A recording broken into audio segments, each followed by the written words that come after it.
Bueno, como decía Daniel Pérez, es uno de los mayores expertos que hay sobre el ferrocarril de Ponferrada de Villablino. Ha escrito pues, considerado el mejor libro sobre el tema y bueno, acabó haciendo de su hobby pues, su oficio. Acabó siendo pues, maquinista de Renfe. Conoce como la palma de la mano el tramo del ferrocarril, así como sus locomotoras, toda la documentación. Bueno, sin más, Daniel, tienes la palabra. Bueno, pues nada, buenas tardes a todos, muchas gracias por asistir y espero que os entretenga la presentación que vamos a dar hoy. Ya me presentó Félix, pero bueno, efectivamente, soy maquinista en Renfe, soy ingeniero técnico industrial de formación. Decía Félix de la puntualidad, bueno, soy maquinista en Renfe, Félix, o sea, pero bueno. Y nada, efectivamente también publicamos en el año 2000 el libro de monografías del ferrocarril sobre el ferrocarril de Ponferrada-Villablino y la minería en el Bierzo. Y desde el 2013 también estoy con el blog del ferrocarril de Ponferrada-Villablino y otros rincones ferroviarios en el Bierzo, del que hay enlace al final de la presentación, os lo doy por si alguno quiere entrar.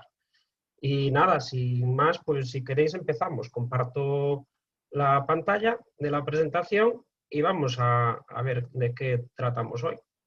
A ver si aquí está. Vamos a darle aquí a verlo en pantalla completa. Bueno, hoy vamos a hablar de las locomotoras de vapor en dos partes. En la primera parte vamos a tratar de cómo funciona una locomotora de vapor, como las del Ponferrada-Villablino. Y en la segunda parte vamos a hacer una aproximación, una especie de catálogo de las locomotoras de vapor que circulaban en este ferrocarril, para que cuando veamos fotografías de las mismas últimamente, muy extendidas en muchas páginas del Facebook, como el Ponferrino en Marcha o Amigos del Tren Correo del Ponferrada-Villablino, etcétera, están surgiendo últimamente, que es de agradecer, muchas fotografías, incluso inéditas.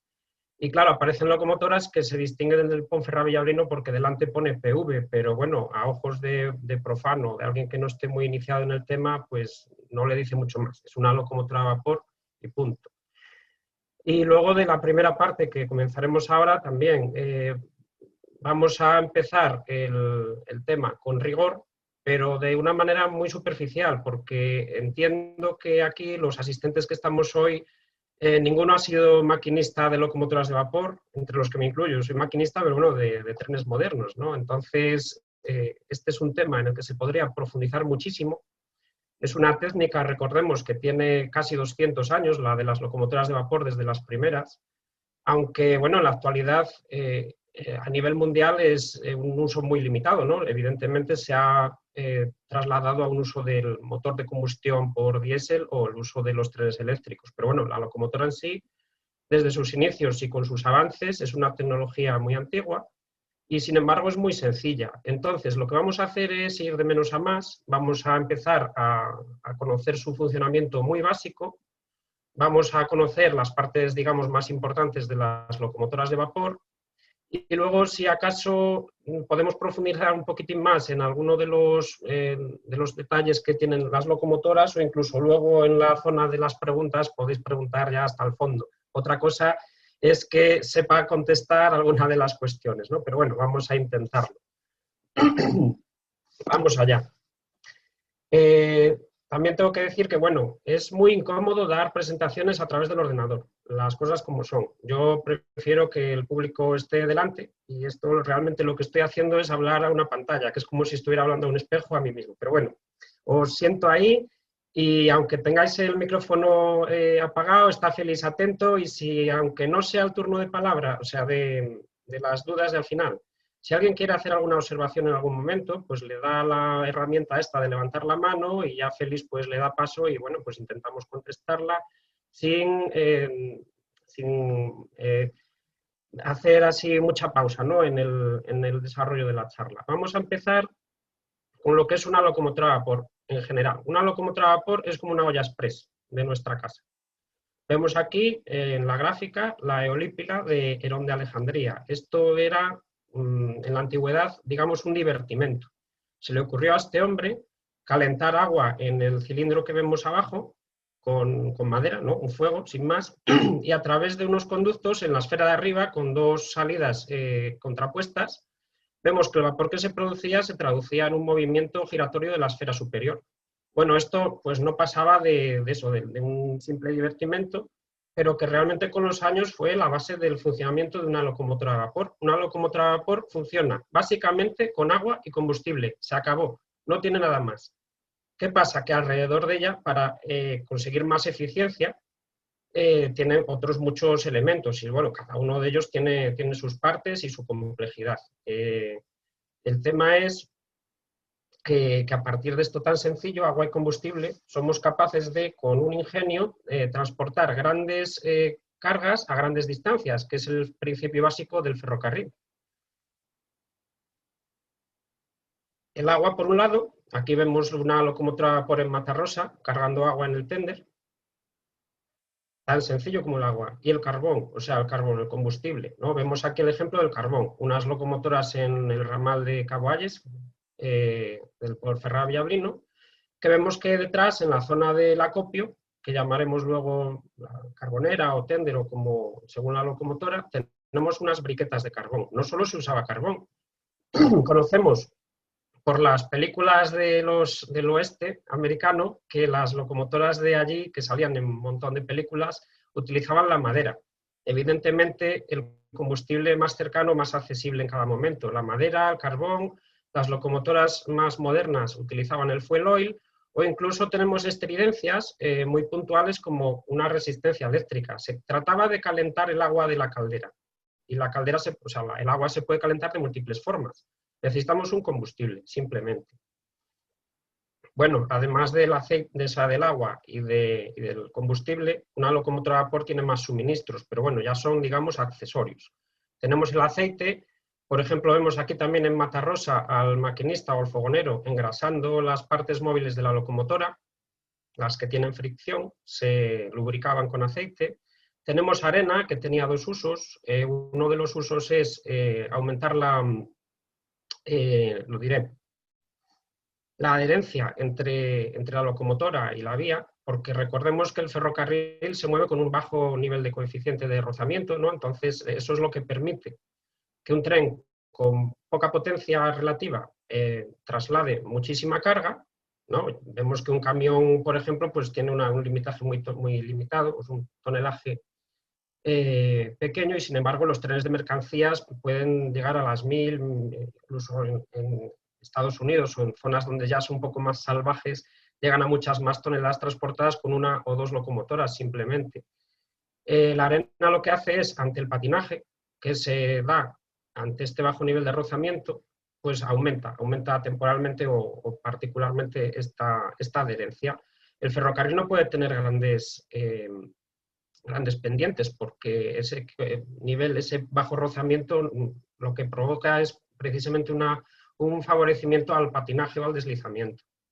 Y luego, bueno, otros elementos accesorios como pueden ser el trapos, el cotón, que son los trapos desintegrados, digamos, mechas, que veremos después lo que es, incluso amianto, el amianto como aislante de elementos que debieran tener calor y debían conservarlo. Por ejemplo, unos tubos por los que circulara el vapor que no queremos que se condense, se protege el tubo por el que circula con una envoltura de amianto. Bueno, hay algunos otros elementos pequeños, pero bueno, básicamente son ellos. Bueno, ya tenemos que una locomotora de vapor se mueve. Hemos visto que agua y combustible y se acabó. Ya veremos luego cómo lo transformamos en que la locomotora se mueva, pero también necesitamos que el tren se frene, se pare, ¿no? Porque una vez que nos hemos puesto en marcha, necesitamos en algún momento parar. Un tren, en general, unas locomotoras de vapor en particular, tienen varios distintos sistemas de freno. No es como el coche, que simplemente tenemos un pedal y un freno de estacionamiento en forma de palanca. Aquí tenemos un freno de auxilio, que también es llamado de estacionamiento porque es el que utiliza una locomotora para detenerse, digamos, estacionariamente una vez que está apagada, ¿no? Para que no se mueva. Y después tenemos sistemas de la propia locomotora en sí, que es el contravapor o la contramarcha, que veremos después al hablar de la parte de motor de la locomotora, de qué significa cada uno. Y luego ya sistemas automáticos que hacen el freno de todo el tren completo a partir de un único mando en la locomotora. Antiguamente los trenes frenaban la locomotora por su lado y luego cada uno de los vagones con su freno servido. Es decir, que iba un guardafrenos, en la garita del guardafrenos, cada X vagones según la pendiente del tramo a circular, frenando a mano a las órdenes del silbato de la locomotora y aflojando. Eso era muy peligroso, evidentemente. Bueno, pues ya desde hace un montón de años se utilizaban dos sistemas que utilizaban el aire. Por un lado, el aire comprimido y por el otro lado, el vacío. Uno es, evidentemente, aumentar la presión en una tubería de aire que recorría todo el tren, o el vacío es al revés, es de una atmósfera que tenemos en el aire ambiente, vaciarla, dejarla en vacío. Entonces, con la variación de presión de esa tubería, se frenaba todo el tren. También vamos a ver después un pequeño esquema de cómo funciona. Bueno, ahí teníamos la imagen de un compresor, que es uno de los elementos de la locomotora. Vamos a ver las 4 partes principales de una locomotora a vapor. Aquí tenemos un esquema un tanto denso. Bueno, hoy no vamos a meternos en tanto detalle, ¿no? Porque estaríamos, en vez de 2 horas, estaríamos quizá varios días, ¿no? Este esquema lo traemos un poco a colación de que este tema es muy denso y efectivamente podríamos estar mucho tiempo hablando, ¿no? Bueno, realmente una locomotora a vapor la podríamos dividir en estas 4 partes. Una parte que es la de la caldera, que es un generador, que es la fuente de energía con la que se moverá la locomotora. Una segunda parte, que es el motor o la máquina propiamente dicha. La tercera parte, que es el vehículo, que soporta los 2 anteriores, y bueno, y el cuarto, el de los otros elementos, y recibe el movimiento. Es principalmente formado por el bastidor. También veremos después las partes de cada uno de ellos. Y luego los otros elementos, como por ejemplo el arenero que habíamos citado antes, o bueno, veremos que es la bocina, otros elementos accesorios, un sistema de iluminación eléctrica, un sistema de calefacción hacia el tren, etc. Esto podríamos hacer analogías con un vehículo de carretera, del que todos conocemos o tenemos y circulamos. Es difícil hacer una analogía directa con un coche, por ejemplo, de gasolina o gasoil, porque, por ejemplo, digamos, la caldera y el motor casi están todo uno, porque nosotros en un motor de combustión de diésel tenemos las 2 cosas a la vez, la caldera y el motor, porque en el propio motor se produce la combustión, la generación del combustible, y el motor es, pues digamos, por ejemplo, el cigüeñal. Pero bueno, vamos a dejar de analogía así tan directa, en algún momento puntual la volveremos a hacer, porque si acaso se entiende algo mejor. Vamos a iniciar con la primera de las partes, la caldera. La caldera, aquí tenemos un esquema, una locomotora partida por la mitad. La caldera se divide en 3 partes. Y vuelvo a decir, cada una de las partes se divide en un montón más. Hoy vamos a decir algunas de ellas, pero si quisiéramos nos podríamos entretener incluso en cada una de ellas, en múltiples tipos que existen de distintas locomotoras. Recordemos eso, que es una tecnología de 200 años y ha habido muchos tipos de todas las piezas imaginables, muchas tecnologías, muchas aplicaciones, muchas variantes, muchos fabricantes que cada uno aplicaba sus mejoras. Y entonces, bueno, en general, las locomotoras de vapor en general tenían sus partes comunes, ¿no? Por ejemplo, la caldera todas las calderas se dividían en 3 partes, ¿no? La primera parte es el hogar, la segunda parte es el cuerpo cilíndrico y tubular, y la tercera el cajón de humos y chimenea. Vamos a ver cada una de ellas por separado. Vamos a empezar por la primera, el hogar. El hogar representa ahí un cubo porque se divide en varias partes, ¿no? Por ejemplo, el cajón de fuegos, que tiene, según cualquiera de las partes, se llaman de distinta manera. Vamos a empezar, por ejemplo, por la parte superior, que es la parte del cielo del hogar. La parte delantera, digamos, hacia adelante de la locomotora, que es la placa tubular, que es la que comunica con la segunda parte, la que habíamos visto del tubular. La parrilla, que es la parte inferior. La puerta del hogar, que es la que mira hacia nosotros, digamos, si estamos dentro de una cabina, es la que tiene la puerta del hogar, que es la siguiente parte. Las paredes laterales y luego por debajo de este cubo, más abajo, el cenicero. Bueno, como cubo está muy bien, pero es mejor la imagen de la derecha, quizá, que merece un poco una explicación. A ver, aquí también podemos ver las mismas partes, es otra sección lateral. Y podemos empezar, si acaso, de izquierda a derecha. Tenemos ahí una especie de cosa que le sale ahí a media altura, que es la puerta. Por encima está el cielo del hogar. El cielo del hogar tiene una parte muy interesante que se llama el tapón fusible, que ese tapón lo que hace es un sistema de seguridad. La caldera, el cajón de fuegos tiene que estar siempre recubierto de agua.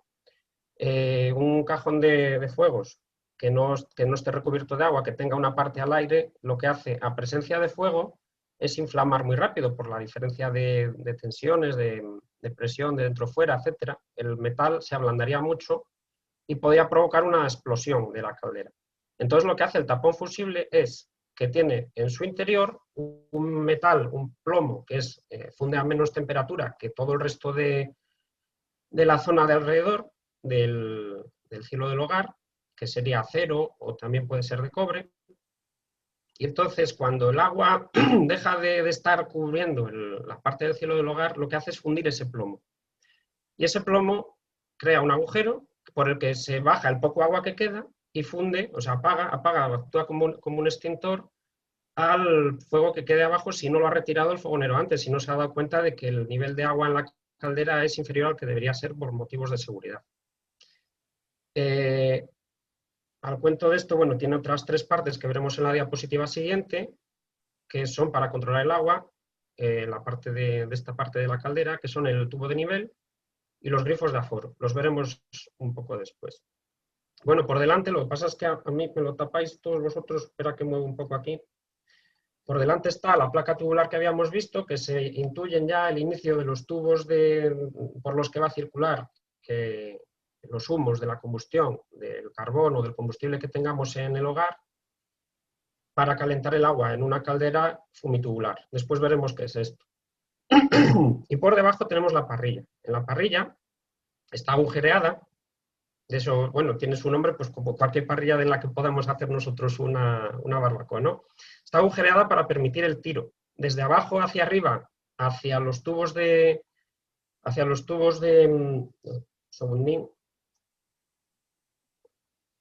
para hacer un tiro forzado para que mejore la combustión, el aprovechamiento de la combustión. Tiene ahí una letra V. Eso es una especie de una bóveda de ladrillos refractarios. Eso no existió en las locomotoras del Ponferrada Villablino. Eso lo que hacía era una especie de circular el fuego de abajo hacia atrás y hacia adelante otra vez, una bóveda que ampliaba el recorrido del fuego durante la zona del hogar, que eso es sobre todo para locomotoras grandes. Las del Ponferrada Villablino eran grandes, pero no tanto en comparación con otras de vía ancha, por ejemplo, ¿no? Las de Renfe. Entonces las calderas del Ponferrada Villablino no tenían ese elemento. Por debajo de la parrilla, como íbamos, está el cenicero. Todo lo que cae por los agujeros de la parrilla, ya utilizado, ¿no?, en la combustión del fuego, cae al cenicero, no cae a la vía. El cenicero luego se vacía en sitios concretos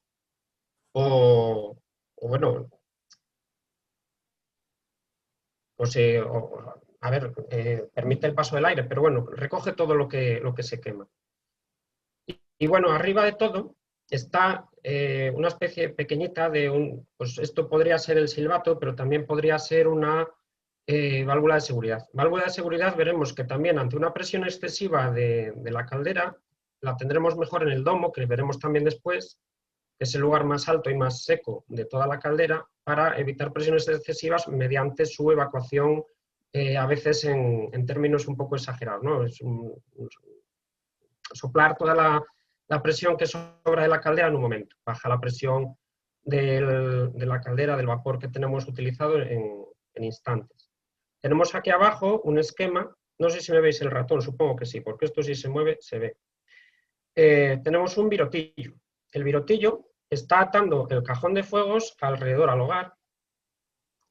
Son tubos roscados que están taladrados por su mitad y por sí mismos también constituyen un sistema de seguridad.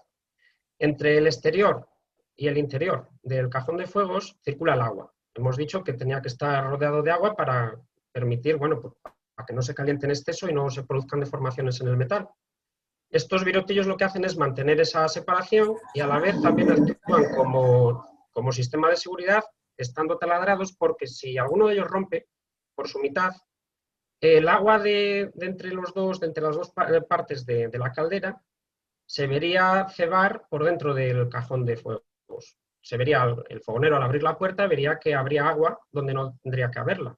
No llegaría a apagar el fuego en forma de extintor como el tapón fusible, pero sí que esto es un daño que deberían reparar en su momento en los talleres. Bueno, vemos aquí que el hogar, hay dos tipos de hogares en general, que son de cobre o de acero. Las locomotoras del Ponferrada Villablino utilizaban más el cobre. Vemos que hay otros elementos más pequeños, los virutillos, que hemos visto ahora también los hay articulados, porque claro, las calderas sufren tensiones al incrementar o decrementar su temperatura, y entonces los hay que están articulados que permiten cierto juego para poder admitir las tensiones, ¿no?, de esta dilatación.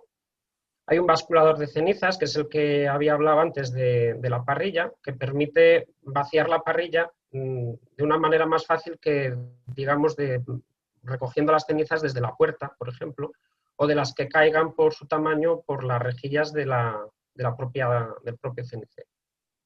La válvula de seguridad, como digo, la he puesto con paréntesis porque en las locomotoras antiguas sí que es verdad que estaba más cerca de la parte de la cabina de la locomotora, que es lo que vemos en esta foto, pero se prefiere poner habitualmente en la zona del domo, que como digo veremos después. Los ladrillos refractarios que hemos visto en el dibujo anterior, estos tres que he agrupado en esta llave, que es el tapón fusible del que ya hemos hablado, los tubos de nivel o los grifos de aforo. El tubo de nivel es este tubo que está aquí rodeado de una protección. La protección es porque solían reventar y de hecho era una de las cosas que nos comentan los maquinistas de la MSP, que siempre tenían repuesto.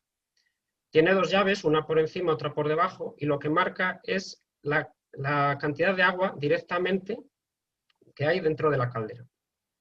Este tubo de nivel, ellos sabían a partir del nivel que no podía sobrepasar por debajo y les ayudaba a saber cuándo tenían que inyectar más agua o mantenerlo así en la caldera. A partir de donde está el agua hacia arriba es la cámara de vapor.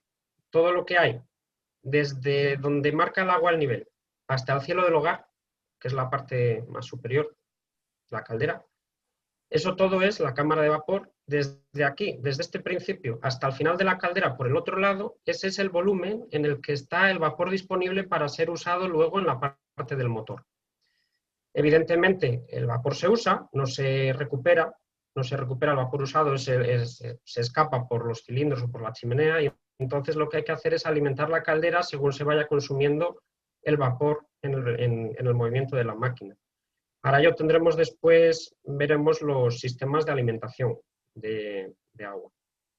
Tenemos también los tres grifos de aforo. Funcionan como sistema secundario ante la rotura del tubo de cristal que constituye el nivel. Podríamos cerrar los dos grifos, el de arriba y el de abajo, si no tuviéramos repuesto, y entonces tendríamos que utilizar un sistema más rústico que son los tres grifos de aforo. Para ir bien el asunto, el de abajo siempre tendría que soltar agua al abrirlo, el de arriba siempre tendría que soltar vapor al abrirlo, y el del medio, bueno, pues nos daría una idea de que si suelta vapor el nivel de agua está bajo y si suelta agua pues igual está alto. Aquí a la derecha de los tres grifos de aforo podemos ver un tapón, un registro, que esto, bueno, según la forma de la caldera tenemos o no tenemos, o tenemos de distintas maneras. Luego aquí en el lateral vemos un tapón que se repite también abajo. Estos son grifos de vaciado, lavado, incluso inspección.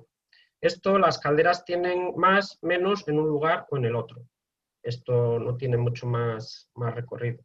Tenemos un manómetro que también nos sirve para conocer la presión en cada momento en kilogramos por centímetro cuadrado, pero bueno, ya si nos metemos en temas físicos ya sabemos que la equivalencia con bares o con otros sistemas de presión, de medidas de presión, es bastante directo. En esta cabina podemos adelantarnos y mirar alguno de los otros elementos que tiene una locomotora a vapor. Esta cabina es la de la locomotora PV31, que está idéntica como está ahora en el Museo del Ferrocarril de Ponferrada. Podríamos sacar la misma foto, sin el paisano que sale al fondo y etcétera. Pero bueno, la locomotora está idéntica, ya restaurada por Mecalper. Podemos ver aquí delante, en primer lugar, el regulador. El regulador, digamos, que es el acelerador de la locomotora. Este es el que permite el paso de vapor de la caldera hacia el motor de la locomotora, hacia los cilindros. que también veremos después.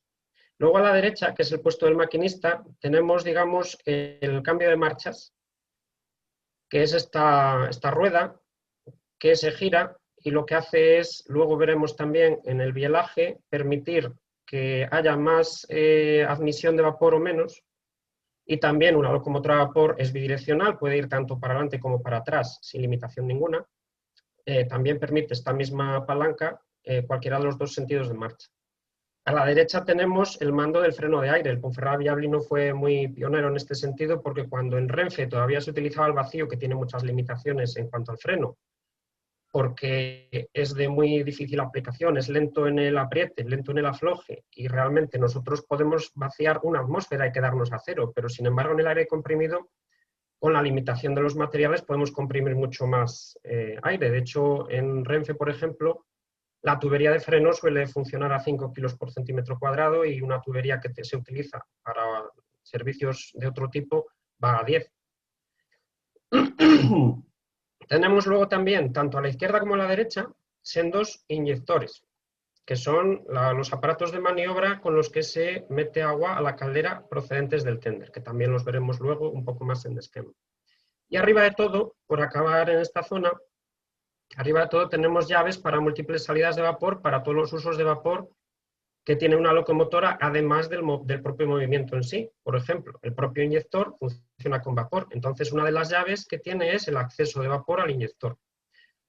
O por ejemplo, el silbato, o por ejemplo, una calefacción al tren, o por ejemplo, en el caso de las locomotoras del Ponferrada-Villablino, también para la dinamo de producción eléctrica, entre otros usos. Vamos a avanzar un poco a la parte del medio. Ya hemos visto más o menos la caldera. Vamos a ver la parte del medio, que es el cuerpo cilíndrico y el haz tubular. Las calderas de las locomotoras de vapor son fumitubulares, es decir, que por los tubos que atraviesan la zona del agua van los humos, ¿no? Entonces, se trata de que están rodeados de agua y el agua hierve, se transforma en vapor a través del humo que circula por los tubos. Esto, en comparación, por ejemplo, con la central térmica de la MSP, hoy Museo de la Energía de Ponferrada, allí podemos ver calderas también de agua, que también se alimentan por carbón, pero al revés son acuatubulares, es decir, que lo que transcurre por los tubos es el agua y alrededor de ellas transcurren los humos de la combustión del carbón. Eso, la recomendada visita al museo también es muy didáctica en cuanto a este sentido. También ellos hacen allí la comparación al revés. Ellos te dicen que son acuatubulares, sin embargo las locomotoras de vapor pues son fumitubulares. Las calderas, el cuerpo cilíndrico, se recubre o se conforma de virolas, que son chapas en forma de cilindro, que se unen unas a otras por medio de remaches. La soldadura es relativamente reciente respecto a la constitución de las locomotoras de vapor, y aquí podemos ver, por ejemplo, en la fotografía de la izquierda, esta es una fotografía de la locomotora Baldwin número 3, si no recuerdo mal ahora mismo, que está seccionada en el Museo del Ferrocarril de Ponferrada y se pueden ver muchos órganos de cómo funcionaba una locomotora a vapor. Es necesaria explicación porque, claro, están allí a que cada uno las vea, tendrán que interpretarlas. Aquí se pueden ver, por ejemplo, los remaches y unión de varias virolas. Y luego tenemos aquí también la fotografía del domo. El domo o cúpula, también llamado, que tiene también varios elementos en su interior, y habíamos hablado antes, pues ahora nos metemos un poco con él. El domo es donde se toma el vapor para sus distintos usos. El domo está por encima de lo que es el cuerpo del cuerpo cilíndrico, el cuerpo de la caldera en sí, está más alto porque cuanto más alto está el vapor más seco, y lo que nos interesa es que el vapor, cuanta menos humedad tenga, mejor.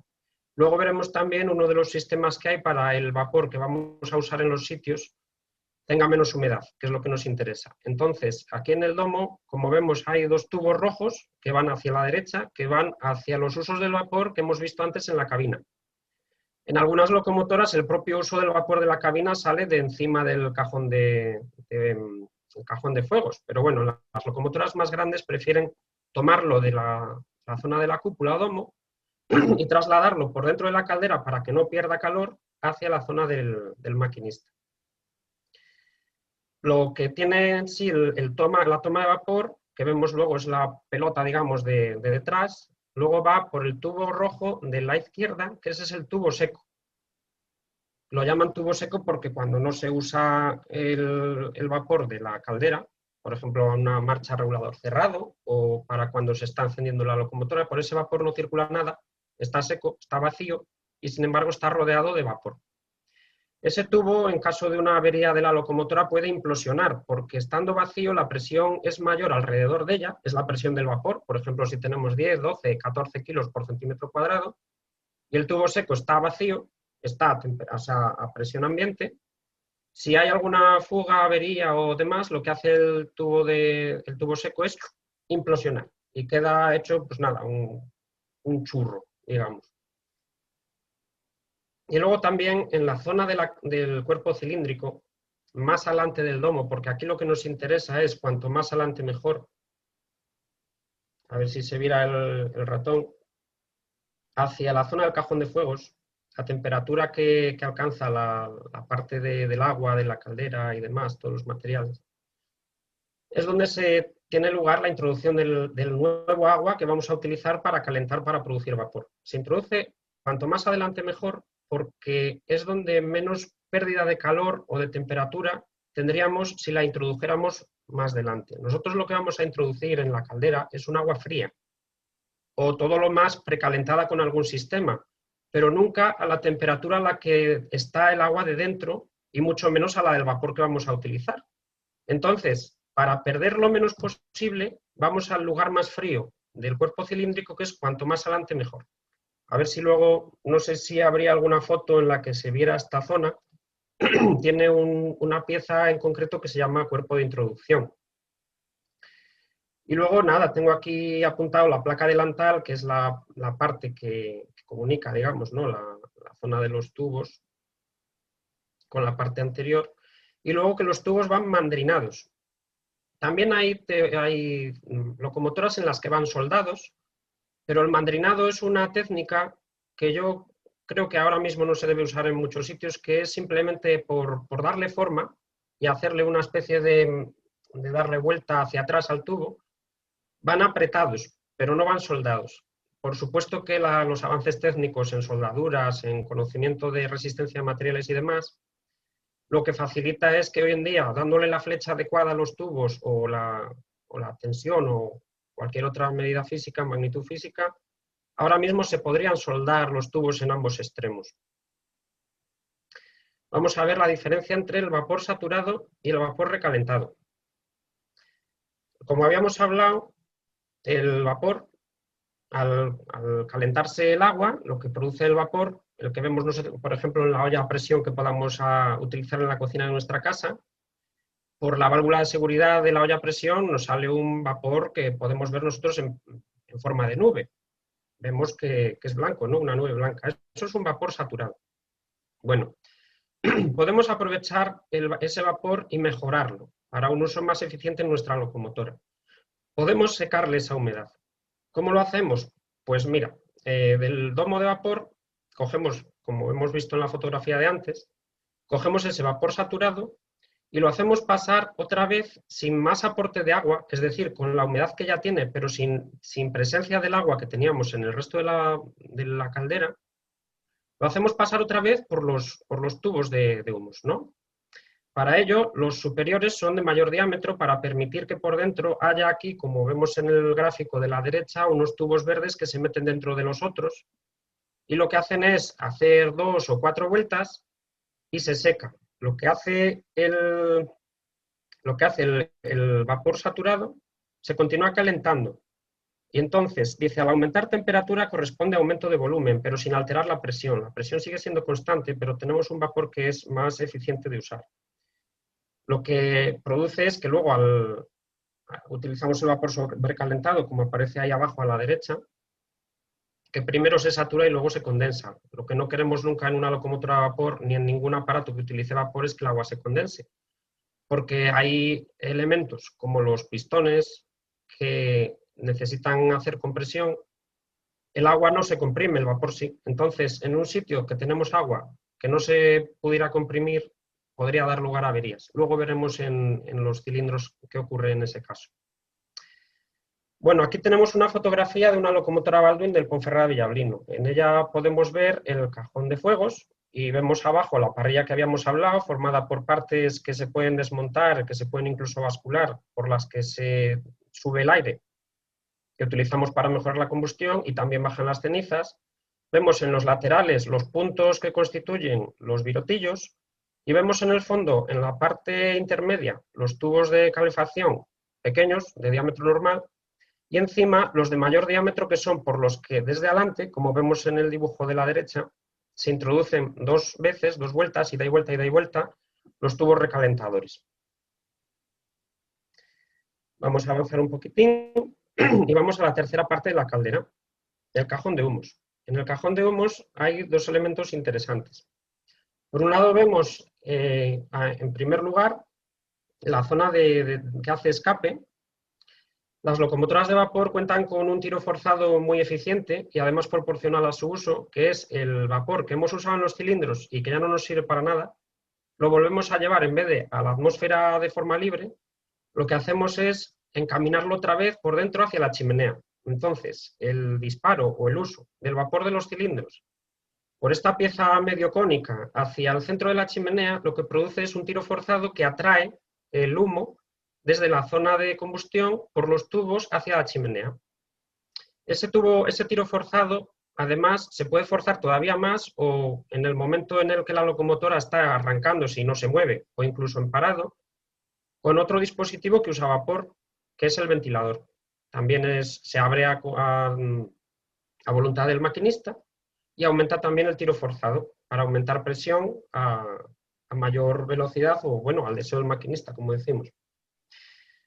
En la parte de atrás se aprecia un poco, eso también depende del brillo de cada pantalla, se aprecia un poco el aparato recalentador, que es los tubos que se meten dentro de los tubos gordos que habíamos visto por el otro lado.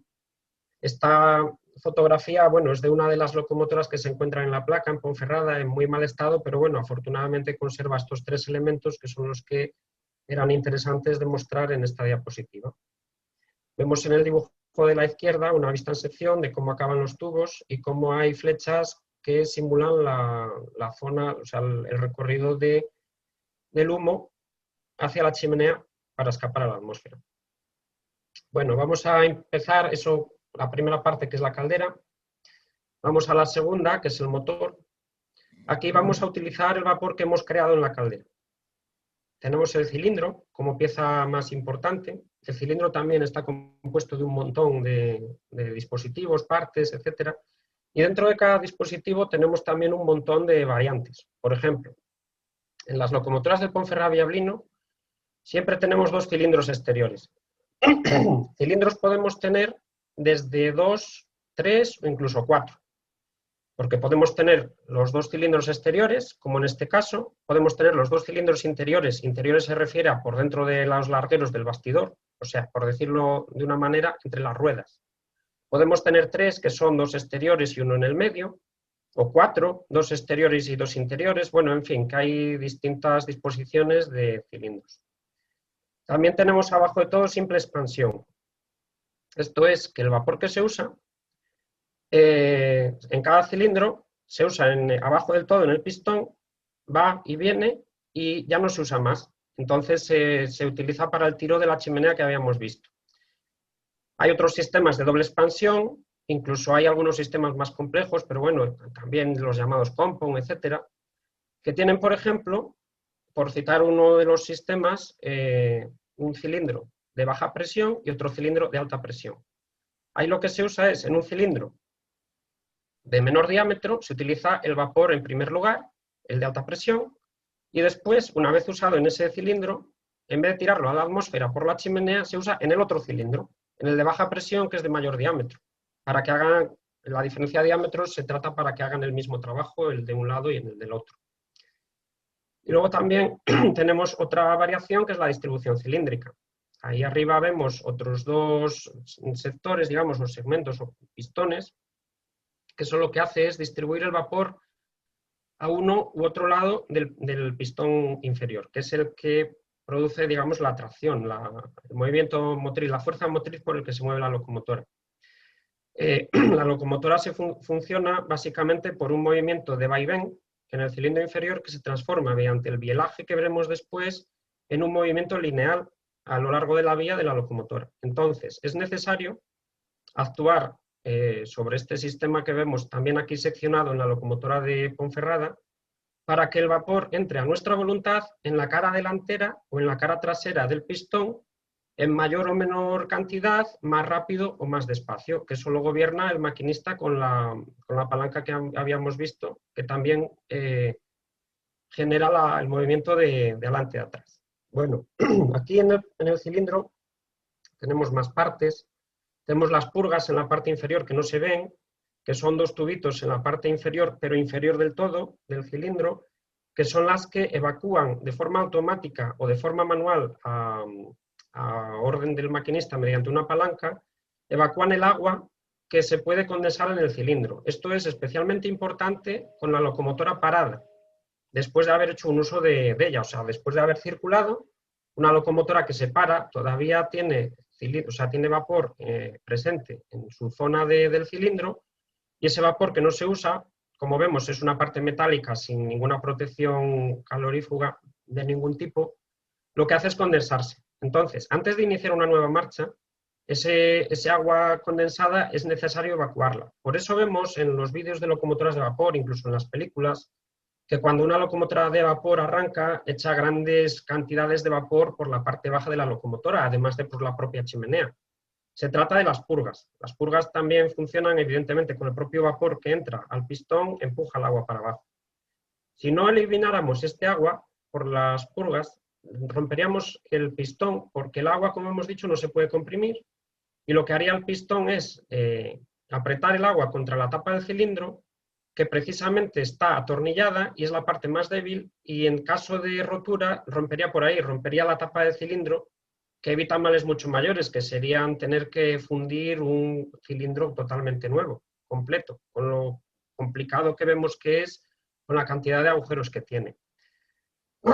También tenemos las capillas de distribución, que son los agujeros, a ver si con el ratón vemos, este agujero de aquí, que transmite el vapor para la parte delantera, o este agujero de aquí que transmite el vapor para la parte trasera.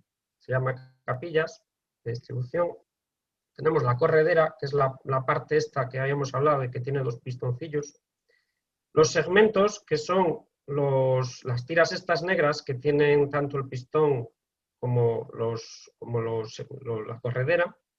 Los segmentos lo que hacen es impermeabilizar o separar del todo una parte de la otra. Si no tuviéramos los segmentos, el pistón, por un lado, correría peor por su recorrido, y por el otro se mezclaría el vapor de un lado con el del otro y no estaríamos haciendo nada, porque si están comunicadas las dos partes del pistón, el vapor correría libre y el pistón no se movería. El pistón se mueve por la presión que le inducimos. Y luego el sistema pistón-vástago, que es la parte de abajo, y bueno, el vástago, que es lo que comunica con el resto de bielajes hacia la biela motriz.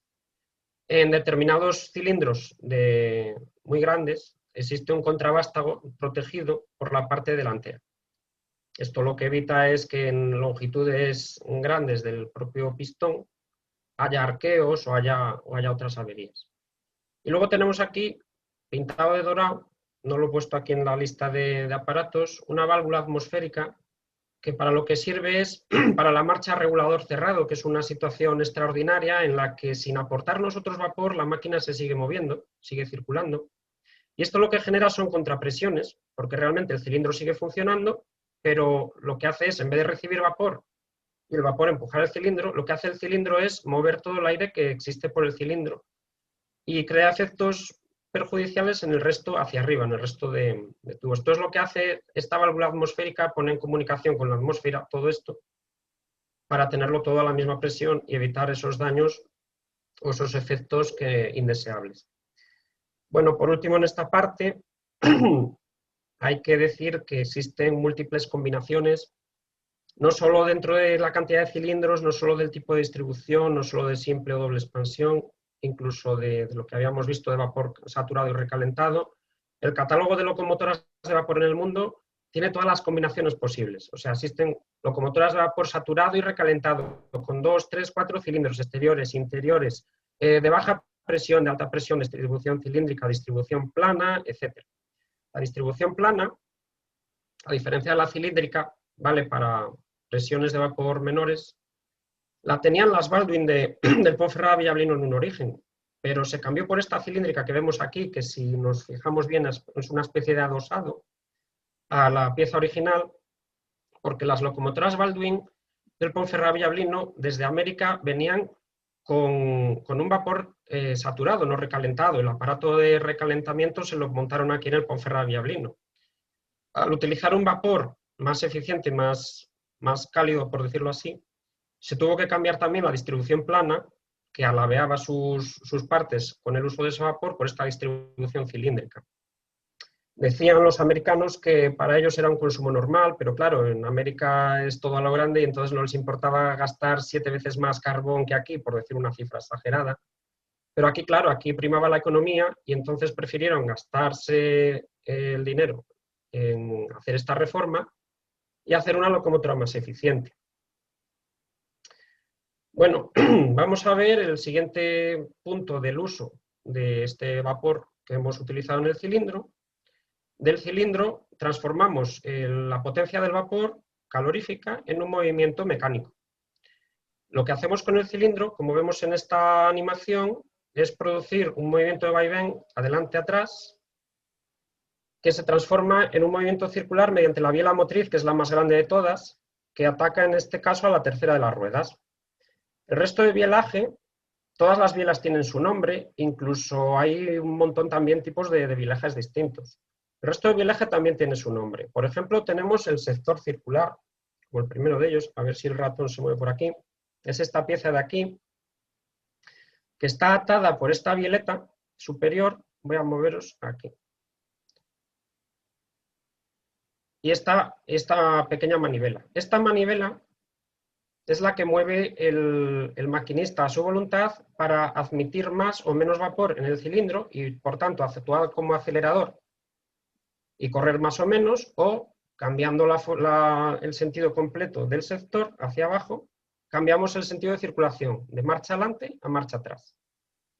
Lo que hace esto es un sistema proporcional mediante esta otra biela, un sistema proporcional de movimiento respecto al general de toda la rueda entera, lo desmultiplica mediante esta otra biela que se mueve aquí con esta resbaladera, junto el sector. Ellas dos lo que hacen es el pequeño movimiento que es proporcional al de abajo. Y así, de esta manera, siempre conseguimos que el movimiento del pistón abajo y de la distribución arriba sean proporcionales y en todo el tiempo de la marcha estemos metiendo vapor simultáneamente adelante o atrás a nuestro deseo. No hay, digamos, discrepancias, ¿no?, de que se meta el vapor cuando no debe, porque esto es mecánicamente siempre proporcional. Luego tenemos más tipos de bielas, por ejemplo la cruceta, que es la parte que resbala aquí, que puede estar apoyada en una biela sola, en una parte fija sola, o en dos. Puede resbalar sobre una superior o otra inferior. Como digo, hay tantos tipos como locomotoras, podría decirse. La biela motriz de la que ya hemos hablado, que es la más grande, que es la que se desmonta para cuando una locomotora tiene que transportarse largas distancias remolcada por otra, por ejemplo, para no sufrir daños en el sistema del cilindro y demás. Y luego las bielas de acoplamiento, que unen las ruedas entre sí, para que el esfuerzo de tracción que estamos aplicando, que realmente lo estamos aplicando aquí en este caso solo en el tercero de los tres ejes, se transmita también al segundo y al primero, para que las tres ruedas sean motrices. Luego tenemos también las excéntricas. Bueno, a ver, por ejemplo, tenemos aquí esto que también es un movimiento relativo al de la propia rueda, pero de diámetro inferior. Todo ello hace el movimiento que habíamos hablado proporcional al otro sistema de cilindro. Un motor de vapor tiene 6 tiempos. Conocemos por cultura general, digámoslo así, que hay motores de combustión interna, gasolina, diésel, de 2 y 4 tiempos. Entonces, claro, nos puede resultar un tanto llamativo un motor de 6 tiempos. Esto es muy denso y complicado de explicar, los voy a nombrar y bueno, si queréis luego podemos hablar un poco más de ellos. De lo que se trata es de hacer proporcional el movimiento de un lado al otro de la locomotora para evitar puntos muertos. Vamos a ver, en una locomotora hay dos lados. Estamos viendo un esquema en movimiento de uno de los laterales de la locomotora, el lado derecho, por ejemplo. Bueno, pues el lado izquierdo está decalado 90 grados y un poquitín más. Lo llaman en los libros teóricos 90 grados más A, como si le llaman X o como lo quieran llamar. Lo que hace este movimiento es que en cualquier posición de los cilindros en el que tengamos detenida la máquina nunca haya puntos neutros, porque, por ejemplo, si tenemos el pistón en su parte intermedia, en el puñetero medio, y nos coincide la biela motriz perfectamente paralela al suelo por el centro de las ruedas, eso no hay Dios que lo mueva, porque es un punto neutro. Entonces, lo que hacemos en ese caso es que el otro lado de la locomotora tenga un decalaje de 90 grados y un poquitín más a efectos teóricos, para que si ese lado no se puede mover porque no trabaja, un cilindro que recibe vapor que no puede moverse no nos es útil. Tenemos el del otro lado, y bueno, trabajamos con media locomotora hasta que ella misma se pueda mover y entonces ya sí comienza el ciclo en el que trabaja alternativamente un lado y el otro. Esto se complementa con los 6 tiempos de un motor de vapor. La admisión. Claro, es que el esquema este que se mueve nos va muy rápido para explicar esto, pero bueno.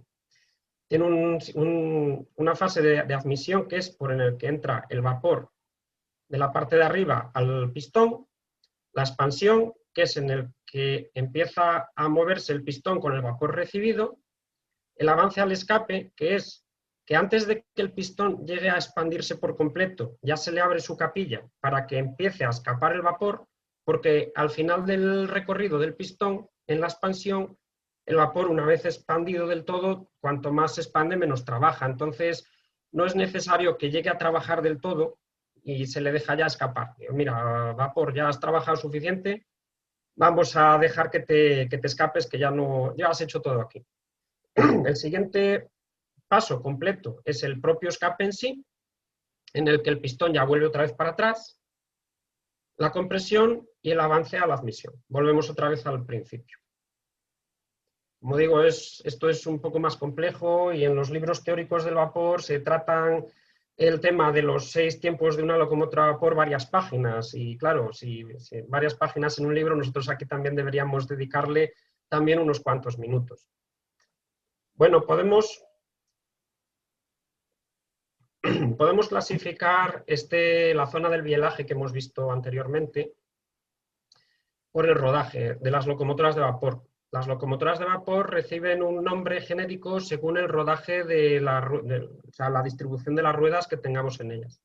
Aquí tenemos también un esquema genérico de una locomotora con tender, en el que vemos los 3 grupos principales de ruedas que tiene la propia locomotora, al que le podemos añadir las ruedas de los bogies del tender. El tender es el vehículo anejo a la locomotora, unido a ella permanentemente, en el que almacenamos el combustible y el agua. Bueno, y el bocadillo sardinas del maquinista también, que tiene siempre un pequeño agujero. Bueno, pues tenemos en primer lugar el eje portador delantero, sin tracción, que lo que suele servir es para guiar el resto de ejes de la locomotora habitualmente. Por ejemplo, en el Ponferrada Villablino es así. Tiene algunas bielas, algún sistema interno y mediante la suspensión que permite que el primer eje que ataca la vía en una curva le enseñe, digamos, de una manera al resto de los ejes motrices o ejes de la locomotora a que viene una curva, vamos digamos, a prepararnos con las holguras que tienen los ejes a ella para mejorar la inscripción. Y también reparte el peso, porque el cilindro, como vemos, está delante del todo y si no estuviera ese eje portador delantero, el cilindro colgaría en el aire y tendría que soportar su peso el resto del bastidor con una cosa colgando.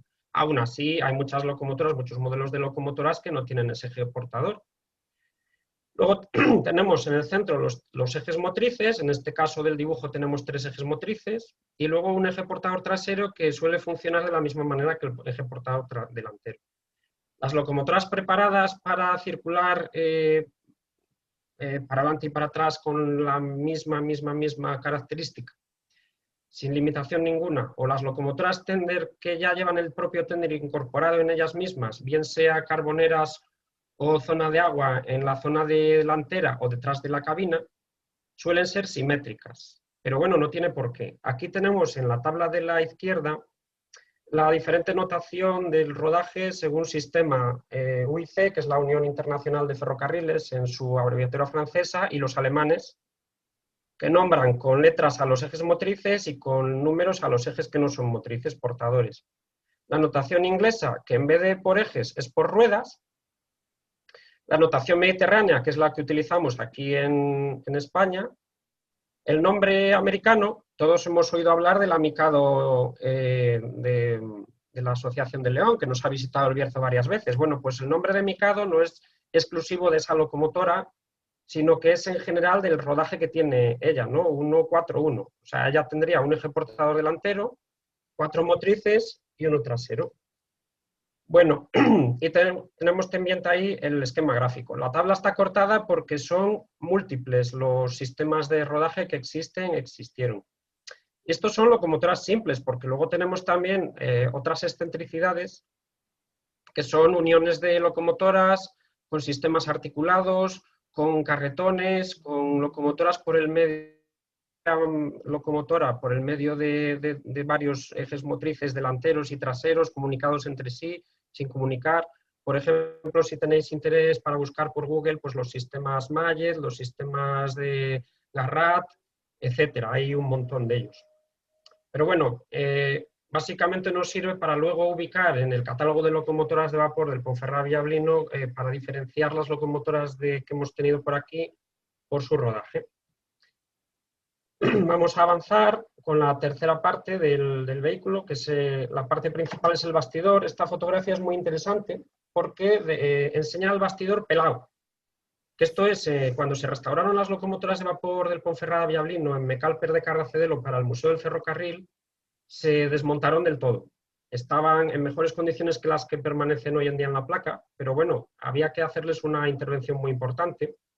Y este bastidor sufrió el desmontaje de todas sus piezas, el arenado, chorreo por arena, pintado, etcétera. Pero bueno, con esta fotografía se permite ver cómo es el propio vehículo, que es la parte que estamos viendo de la locomotora a vapor, como tal. Tenemos al fondo el cilindro, tenemos una especie de chapa que tenemos en el medio que lo llaman puente, que lo que permite es apoyar alguna parte del bielaje. Tenemos aquí los alojamientos también de las zonas de cajas de grasa y de rodadura de los ejes. Y tenemos aquí, en esta parte derecha, la ubicación de la zona del hogar, que va a parte más inferior que el resto de la caldera, que está por encima de todo el sistema de rodadura. Esta locomotora es una Krausenger de las del Ponferrada-Villablino y tiene aquí un soporte, que explicaremos luego, que tiene un sistema muy peculiar de apoyo del tender en la locomotora para aumentar la adherencia, ¿no? El esfuerzo de tracción. Bueno, otros elementos del vehículo podemos ver, por ejemplo, en esta topera de la foto de la derecha, tenemos el tope de platillo en el caso del Ponferrada-Villablino. El enganche que utilizó el Ponferrada-Villablino en los últimos tiempos era Allianz, que era un sistema automático tipo garra, que también podemos ver en todas las películas de trenes americanos. Se complementaba este tope de platillo central con las cadenas a los lados. Aquí también podemos ver el tubo azul, en este caso, en el Museo del Ferrocarril, para la tubería del aire de comprimido del resto del tren, y el apartavacas. El apartavacas es un elemento típicamente americano. Bueno, aquí se podría llamar apartapiedras, porque aquí vacas muchas no creo que pillara el Ponferrada-Villablino, pero bueno, este sistema, este elemento muy decorativo que utilizó, o sea, que vino con las locomotoras Baldwin desde América, se repitió luego en las locomotoras que se fabricaron en Alemania o incluso en España. Les debió gustar mucho a los gerentes del Ponferrada-Villablino y bueno, pues se repitió. Y luego vemos a la izquierda una ballesta como parte de suspensión. El sistema de suspensión de una locomotora a vapor es conjugado y lo que significa eso es que la suspensión no es independiente para cada rueda o para cada eje, como pudiera ser el muelle de un coche, sino que está relacionado, ¿no?, todo él. Es decir, que una imperfección que pille una rueda por medio de balancines, bieletas, distintos muelles u otros elementos, se transmitiría a todo el resto de la locomotora. Y esto, pues bueno, redunda en un beneficio de que la marcha sería mejor y la suspensión también, ¿no? Está preparado así. Y lo que os decía del sistema Anger, que lo nombro aquí, es que en las locomotoras Anger, que luego veremos en fotografías en el catálogo, ahora ya vamos a pasar pronto a él, es que el tender, con su peso de carbón y de agua, participaba en el peso adherente de la locomotora mediante dos largueros del propio bastidor del tender que se introducían por debajo de la cabina y apoyaban en el eje trasero de la locomotora. De esta manera, el peso del tender, en vez de pesar sobre la vía, pesaba en parte sobre la locomotora y eso le ayudaba a ganar, pues eso, estabilidad y adherencia. Es un sistema que dio muy buen resultado y de hecho locomotoras como la Senger del Ponferrada-Villablino circularon en varios ferrocarriles de la vía métrica española. Dicen algunos expertos de ferrocarril español que casi es como si estuvieran diseñadas para nuestros ferrocarriles, se adaptaron muy bien. Y luego habíamos hablado, la cuarta parte de una locomotora a vapor son otros elementos, miscelánea podríamos decir. Habíamos hablado de la alimentación de agua, tenemos aquí una vista más detallada de un tubo de nivel que habíamos hablado antes, y tenemos debajo un esquema de un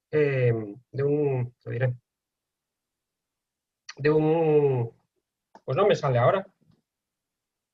Bueno, es para alimentador del agua. Aquí lo que utilizamos con un inyector, ahora sí me salió.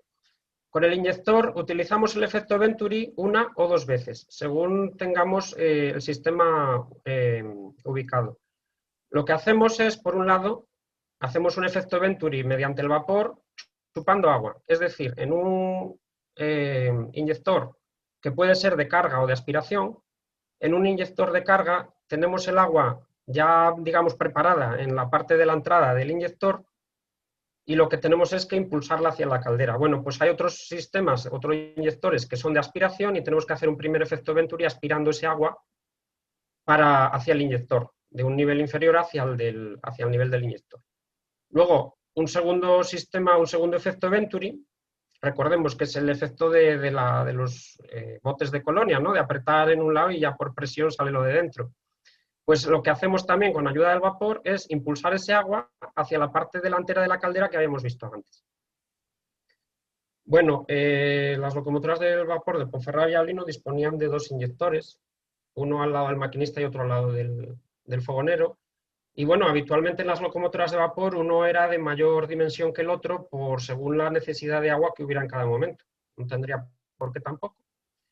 Tenemos otro sistema que no se utilizó en las locomotoras de vapor del Ponferrada-Villablino y por eso os pongo una fotografía de una locomotora de vía ancha, que tenemos aquí un aparato muy grande en el lateral, que es un sistema de precalentamiento de agua. Esto también, según el fabricante o el modelo o el tipo, había varios sistemas que lo que hacían era aprovechar, como haría, digamos, un turbo de un motor diésel, aprovechando los gases de escape, para aumentar la potencia al motor, pues aquí lo que hacemos es, para calentar un poco el agua del tender, que la tenemos fría, utilizamos un poco del vapor de escape.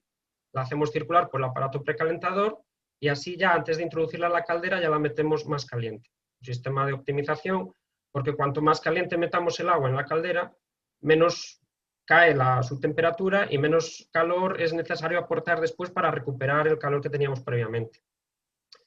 Después, habíamos hablado al principio, el tender, o en las locomotoras tender, en la propia locomotora, en según qué sitio, tenemos la parte de almacenamiento de agua o la parte de almacenamiento de combustible. Como veis es la misma foto porque es el mismo vehículo. Tenemos la instalación de engrase, aquí tenemos dos instalaciones de engrase distintas. En la fotografía de la izquierda tenemos un carrete, digamos, que por medio del movimiento de las bielas, no se ve en la fotografía, bueno, sí se ve mal, se ve aquí un saliente que viene de abajo de la zona de la rodadura. Este trozo de metal se mueve proporcional al movimiento de la locomotora, engancha en una de las bielas y lo que hace es hacer girar este carrete. Y luego aquí esto es un depósito de grasa, de engrase o de aceite para engrasar los distintos elementos que hacen fricción en la locomotora para lubricar, que se distribuyen por medio de los tubitos que salen por su interior a todos esos elementos por el movimiento de la locomotora. Cuanto más gira la locomotora, más se mueve, más gira esto y más lubrica proporcionalmente el resto de la locomotora. Y luego tenemos aquí en la fotografía de la derecha, Detroit lo llama, como pone aquí, esto aparece en las Baldwin, esto es un sistema de engrase por condensación. Aquí tenemos estas ventanitas que en este caso están pintadas, aquí aparece una burbuja, se puede regular con estas llaves de aquí, que hace lo mismo, recibe con ayuda de, en este caso de vapor, engrasa las distintas partes de la locomotora. Después tenemos el sistema de freno, lo mismo. El sistema de freno de una locomotora de vapor o de cualquier vehículo en general también requeriría un montón de tiempo para su explicación. Vamos a quedarnos en que tiene un elemento crucial que es el compresor, que es el de la fotografía de la derecha, para producir mediante vapor. Es otro pistoncillo como el cilindro que hemos visto, pero en este caso mover la locomotora lo que hace es producir aire comprimido. En una de las cámaras se mueve el vapor para arriba y para abajo, según con el mismo principio del cilindro, introduciendo el vapor en una cámara o en la contraria, y en la otra cámara lo que hace es comprimir aire, como si fuera el aparato de inflar la rueda de una bicicleta. Y entonces estamos metiendo aire al sistema a los depósitos principales que vemos en el otro esquema, para poderlo usar en el freno de la locomotora y del tren. Tenemos manómetros que nos indican la presión del sistema de aire del freno. Tenemos el robinete, dice ahí, que es el mando del propio freno, ¿no?, para poder manipular cuánto frena o cuánto afloja la locomotora. Y luego tenemos ahí también el sistema el cilindro de freno. El cilindro de freno en sí, que también funciona por aire, que aprieta por aire una zapata contra las ruedas del tren, contra su llanta. También podríamos quedar más rato, ¿no?, en el sistema de freno, pero bueno, vamos a dejarlo ahí. Y luego otro montón, digamos así, de elementos que tiene la locomotora de vapor, los vemos aquí en estas dos fotografías resumidos. Puede ser, por ejemplo, un dinamo, el foco, una batería, la alimentación eléctrica al tren, que es el sistema eléctrico en su conjunto. Tenemos también el sistema de ventilación o tiro forzado que habíamos visto antes, ese no sale en esta fotografía. Tenemos el silbato por vapor, o una campana en el caso de las locomotoras americanas. Aquí se mantuvo la campana y de hecho se conservan todas las locomotoras de Baldwin que conservamos hoy en día, pero no era necesario en un ferrocarril europeo, en el americano sí. Y luego tenemos el sistema de arenero, que es la cúpula que vemos aquí en el medio. En el caso de las Baldwin, si vemos una Baldwin en conjunto, la zona del arenero, que es la que estoy señalando, es muy similar al domo. Es una cúpula cilíndrica rematada con este copete. Pero bueno, el arenero se distingue porque le sale aquí esta válvula con el tubo de arena hacia las ruedas, para aumentar como habíamos dicho antes, para aumentar la adherencia. Y luego, bueno, también existe un sistema de calefacción al tren, bien sea eléctrico, como en el caso de las locomotoras modernas. No sería el caso porque esta dinamo es muy pequeñita y lo que hace es iluminar una bombilla en el maquinista y el foco delantero y se acabó. Pero bueno, puede ser una calefacción por vapor. Las locomotoras de vapor podrían tener una toma hacia el tren de viajeros que enchufaran vapor para su uso en los radiadores de los trenes de viajeros. Bueno, pues hemos terminado la primera parte. Ya veis que estoy así un poco, bueno, medio afónico, ¿no? Vamos a seguir. Es la parte más densa. Ahora vamos quizá a la parte más bonita, que es digamos, el catálogo de las locomotoras de vapor del Ponferrada-Villablino. Vamos a verlo así. Vamos a dividirlo por grupos. El primer grupo es las locomotoras alquiladas durante la construcción de la línea. Al ferrocarril de Ponferrada-Villablino, la premura con la que se hizo todo, la rapidez con la que se construyó, recordemos que se hizo en menos de un año, desde el inicio de la construcción, que durante la construcción hubo una epidemia de gripe, que estábamos en medio de una guerra mundial, etc. Entonces los responsables del Ponferrada-Villablino pidieron las locomotoras que querían usar o que se les exigía mediante la concesión del ferrocarril, que eran 10 locomotoras que pidieron a la americana Baldwin, la americana Baldwin, que también estaba, bueno, en Estados Unidos se producía material de guerra, pero eran capaces de producir, con su enorme capacidad industrial, de producir 10 locomotoras en un año. Pero claro, mientras tanto se decidió que el ferrocarril se fuera construyendo por la vía, y para ello se necesitaban locomotoras de vapor que fueran circulando por la vía ya montada, llevando los materiales al resto de la línea. Y por otra parte, los primeros tiempos, que en los que no habían llegado todavía las locomotoras Baldwin, se siguieron utilizando estas locomotoras alquiladas. Algunas se devolvieron, otras quedaron en el ferrocarril de Ponferrada-Villablino. Aquí hubo de todo. Por ejemplo, la más pequeña, Estratégicos y Secundarios de Alicante, como habíamos visto, el tipo 020T, ¿eso qué significa? Pues que tiene solo 2 ejes motrices, no tiene ni de apoyar delante ni ejes bisel trasero. Y la T significa que es ella misma locomotora a tender, o sea, no tiene un tender separado. El constructor fue Freudenstein en el año 1903 y posteriormente la adquirió el Ponferrada-Villablino, que la número 22. Esta se conserva en el Museo del Ferrocarril de Ponferrada. Y por su año de construcción es, después de la locomotora de Camilo José Cela, que llegó hace 2 años, de la MSP también, pero de vía ancha, es la segunda más antigua que se conserva en el propio Museo del Ferrocarril de Ponferrada. Después tenemos un grupo de 4 de la Sociedad Minera de Villaodriz, que compartía gente de su dirección. Por ejemplo, estaba metido en la Sociedad Minera de Villaodriz Julio Lazurtegui, compartían accionistas, y entonces no tuvieron problema ninguno en que 3 de ellas, de las 4 locomotoras que tenía aquel ferrocarril, que en aquel momento, estamos hablando de 1919, no se utilizaban, ese ferrocarril estaba bastante, digamos, en un periodo de muy baja actividad, pues 3 de las locomotoras se prestaron al ferrocarril de Ponferrada. Las 3 se devolvieron, y sin embargo, posteriormente, se alquiló la 4ª, la que no había estado aquí nunca, la número 1, que después se renumeró aquí en el ferrocarril PV21. Esta se desguazó en los años 70 tras estar durante mucho tiempo allí en Ponferrada abandonada. Tenemos luego otra, Hanomag, de Estratégicos y Secundarios de Alicante, que veremos en una fotografía, 2 de la Maquinista Terrestre y Marítima de Ferrocarriles Secundarios de Castilla, y una del Plazaola, del Pamplona-San Sebastián, que como vemos aquí, pues 130 más 2T. Pues esta este rodaje lo veremos después en alguna de las locomotoras nuestras. Esta también fue devuelta, pero bueno, este rodaje lo veremos aquí en el Ponferrada-Villablino.